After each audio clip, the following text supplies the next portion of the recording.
माझ्या मागे बघताय तुम्ही ही आहे एका कोल्हापुरातील शिवाजी पेठ परिसरातील रांग जी एका माहीसाठी आपला मटणाचा वाटा घेण्यासाठी ही नागरिकांनी केलेली आहे।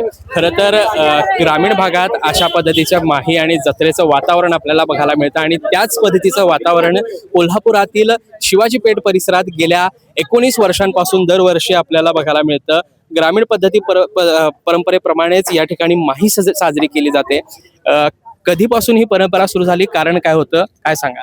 2007 पासून सुरू झालेली आहे। ही आमची कमिटी आहे, हे आमचे प्रमुख आहेत अध्यक्ष गायकवाड म्हणून, आणि उभा मारुतीचा जीर्णोद्धार झाला त्यावेळेपासून ही सुरू झालेलं आहे। कशा पद्धतीने ही परंपरा असते? रोज दरवर्षी ग्रामीण भागात आपण मटण खायला जातो किंवा माहीला जातो तर आपल्याला सगळे पाहुणे बोलवतात। आपल्या पण काही पाहुणे पण आपल्या निमित्ताने यावेत शहरात, म्हणून आम्ही ही माही पद्धत सुरू केली। साधारण 200 ते 250 बकरे या ठिकाणी कापली जातात। नागरिकांचा कसा प्रतिसाद असतो? आता पहाटे 6 वाजल्यापासून साहेब लाईन लावले, 4 वाजल्यापासून लाईन चालू आहे। एवढी गर्दी आहे की विचारू नका। मटण एकदम चांगल्या क्वालिटीने, दर एकदम आपण कमी दिलेला आहे। 620 रुपये किलो, 800 रुपये किलो मटण चालू आहे सध्या। आता आपण 620 देतो, मग गर्दी तर तुम्ही बघू शकता। नक्कीच या ठिकाणी आपण बघू शकतोय की अध्यक्ष आहेत कमिटी, अध्यक्ष नाही सगळीच अध्यक्ष आहेत इथे।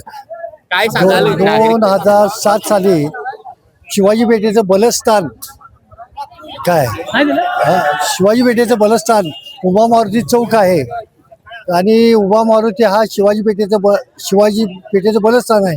त्यामुळे काय जीर्णोद्धार 2007 साली झाला, त्यापासून आम्ही माहीत करतो। 19 वर्ष झाली आज। खरं तर 200 ते 250 बकरी या ठिकाणी माहीच्या निमित्ताने कापली जातात आणि 2000 कुटुंब या माहीचा जो आहे तो लाभ घेतात। मटणाचा वाटा या ठिकाणाहून घेऊन जातात आणि आपल्या घरी नातेवाईकांना बोलवलं जातं। अशा पद्धतीची परंपरा गेल्या 19 वर्षांपासून कोल्हापुरातील शिवाजी पेठेत चालू आहे। याबद्दल तुम्हाला काय वाटतं आम्हाला कमेंट बॉक्समध्ये कमेंट करून सांगा। तोपर्यंत मी तसं सांगतो। महाराष्ट्र टाइम्स ऑनलाईन साठी साई प्रसाद महेंद्रकर, कोल्हापूर।